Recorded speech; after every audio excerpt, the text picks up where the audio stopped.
Would you invest your CPF away or save them up for BTO, assuming you have no rich father or uncle? Smiley face.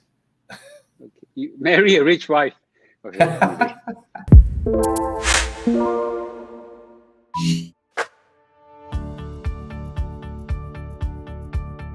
My view is this: needs comes first.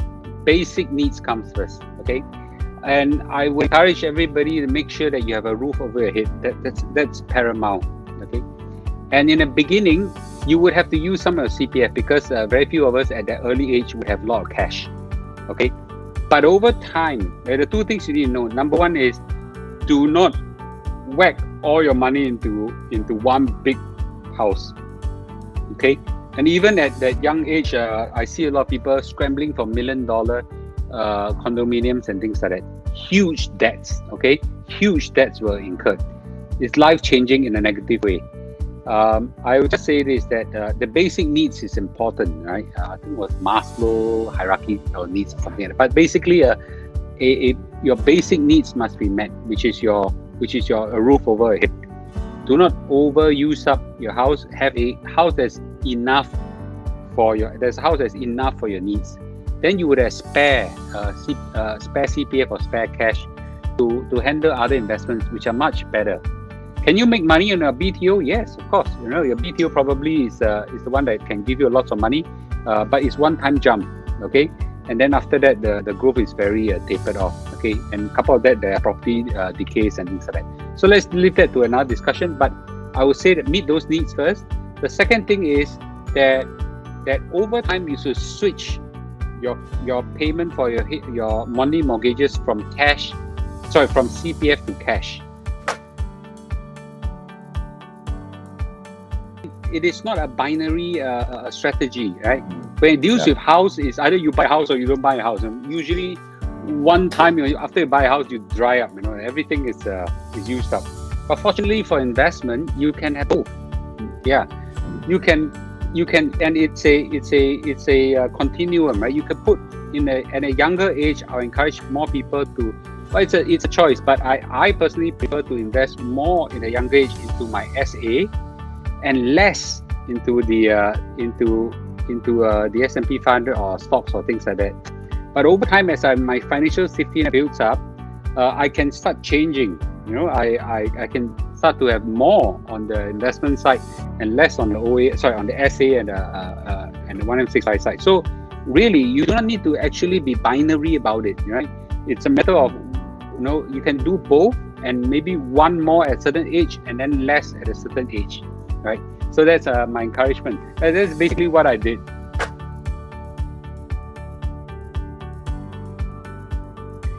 Investment-linked policies are my humble opinion, one of the worst policy on earth. They combine an investment tool, an insurance tool, and charge a huge fees from it. Huge fees, right? I've seen so many people spend so much money on all this, and I would just say that if I have my way, I would even tell MAS that this product shouldn't even be allowed. Okay, if you want to invest. If you want insurance, buy term, right? And don't combine them together, right? You get a huge amount of your money being depleted, by these blood-sucking products. So I that's my personal encouragement to everybody that that please, if you can, right, avoid such products. That's my opinion, and every time I say this, a lot of the Mercedes, BMW driving financial advisors will come after me. Let me ask you this question: where do you think the BMW come from? Okay, from the company. You must be joking, right? Okay. So anyway, but this that's my humble opinion. Okay, I'm happy to be challenged. I can share my humble opinion on this as well, and it's exactly the same as Lou. And one of the reasons, and this is the biggest problem, I think, is that when insurance agents, that's what they are, they're selling insurance products, are called financial advisors, that becomes a problem for me personally, because they're not really advising, they're selling a product. And this is my biggest problem with financial advice in Asia in general, not just Singapore, all of Asia. Too many people call themselves financial advisors, but they're not really advising. Advising should be based on the personal, circumstances of the individual, really working towards the best interest of the client and what their needs and goals are and their aspirations are. But insurance agents are selling an insurance product, and a pretty horrible product normally. Obviously it is improving a little bit. I have to say it is improving, but what isn't improved that much is the fees. Fees, if you pay 5-10% upfront, then it's never going to make you money, right? And so that's one of the biggest problems. It's not fair, it's not a great product, and they're not really giving you advice. So on all three accounts, I think is failing. It's not really doing what they're supposed to do, and that's really disappointing. Yeah.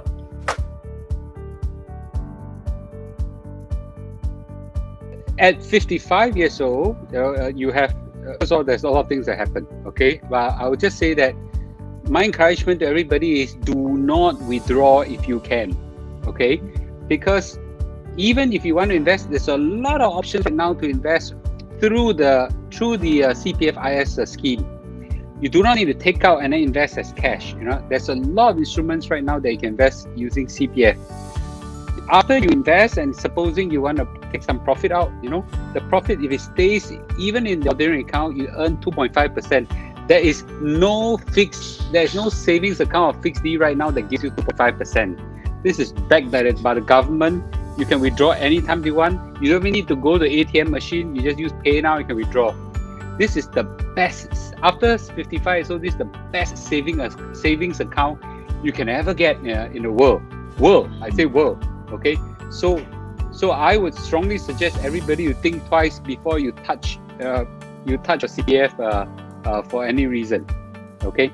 I agree. Yeah, and it's really interesting that Lou said this is the best savings account in the world, but it's the most flexible, best financial account of any kind, because you can invest in it with it. You can actually just leave it and get 2.5% risk free. And you can take it out at any time. The complete flexibility is there. But the more important thing is that at 55, the average life expectancy in Singapore is beyond 85 now. So you're going to live for another 30 years. So 30 years is a long time. And you cannot be receiving 2.5% barely above inflation. That's 30 years of getting even more exponential returns. And so it's more the reason you should invest not only your cash, but your CPFIS, and continue to invest for the long term to grow, because that's what you're going to have to live off of for the next 30 years, right? So you cannot take it out and just spend it. You have to be even more thoughtful and intentional about what you do with that money at 55 and 65 and 75. So just want to highlight that. Can I just add on to the point? I see a lot of YouTube. I'm reading YouTube on the side. Generally, if most of the insurance company, if you use them for investment, the returns will be pretty bad. Okay, I think generally speaking, not all the case, but generally, because insurance company has a different, they have the balance between risks and returns and insurance coverage and things like that. If you want to invest into S&P 500 using OA or using cash or whatsoever, go to ENDOWUS or equivalent. But if you want insurance, buy term insurance or buy insurance. Try not to mix both together. Right? It's very costly. It's very expensive. It's one of the most painful way to handle your money. You have OA and SA. And the way I look at it, SA at 4% and 5% is your bond allocation. It's your fixed interest allocation. And it's risk-free. There's nothing better in the world than SA 4-5%. It's not the 5-6% that fixed income long-term have generated, not the 6-7-8% that high yield and emerging market bonds may generate, not the 7-8-9% equities could generate, but it's a risk-free 4-5%. So it could work as your fixed income allocation if you want to have a balanced portfolio. And your OA should be 100% equity. If it's 100% equity, then you create the 60-40, or if you have 60% in SA, then 40-60. So actually, CPF is amazing because you can actually actively asset allocate, very efficiently between your fixed income and equities kind of portions using your OA and SA, which is phenomenal. Yep. I took up the policy 25 years ago when I was still in my 20s. So, Tiffany, we feel your pain. But I think there's some options for people to, sell their policy and, secondary markets for that. And really, I don't know what the market returns have been for some of these, but definitely, not the 4%. One person was asking, IOP for SA. And I definitely am sure that it would not have generated the 4-5% SA would have generated for you. But anyway, it's a painful situation for many people. But do you have any comments or thoughts on that, or how you exit or trade? I think was it Chris Tan or someone, some experts in the industry mentioned this. Jimmy. I think Jimmy? it was okay. Or Jimmy. These are policies that once you are in it, it's pulling out or staying on is equally painful. It's akin to marrying the wrong person. Once you're married to the wrong person, to divorce is painful. You don't divorce is painful. Anyway, is painful. I think this is a similar situation. For those people who are in it, there is no good outcome out of it. I'm sorry to say that. For those people who haven't gone into it or in the early years of going to it, I would just say, be very wise. Right? Now, I exited my endowment plan on my 10th year or 15th year. All right, took the hit and bleed and you had go. to do it, right? Yeah, I had to do it. It's just it just doesn't make sense financially. I'd rather take the pain and hit now. I cannot tell people you should do that. But I'll just say that, go in your eyes really wide open, really wide open, and I would say that, once you are in this situation, there is no good outcome.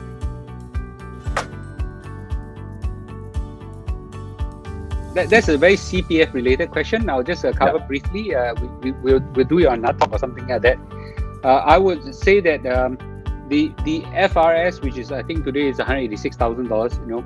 It's this incredible 4 to 5% return risk free. There's no reason why you should go after it. Now, even the S&P 500 at the kind of phenomenal returns that I've made and things like that, over a long time you will taper down to maybe 8 to 12%, depending on what over a long period of time, like 20-30 years. That should be roughly speaking, that kind of returns. You cannot say that one is 12%, one is 4%. One is risk-free, zero volatility. Unless one nuclear bomb drop in Singapore and flatten everything, or a PAP government get replaced by a rogue government and squander of money, the 4% risk-free is just phenomenal. Okay, so my take is that my take is that you should try to max out as much as possible, not one shot. Okay, you can do both, but build up your FRS as quick as possible.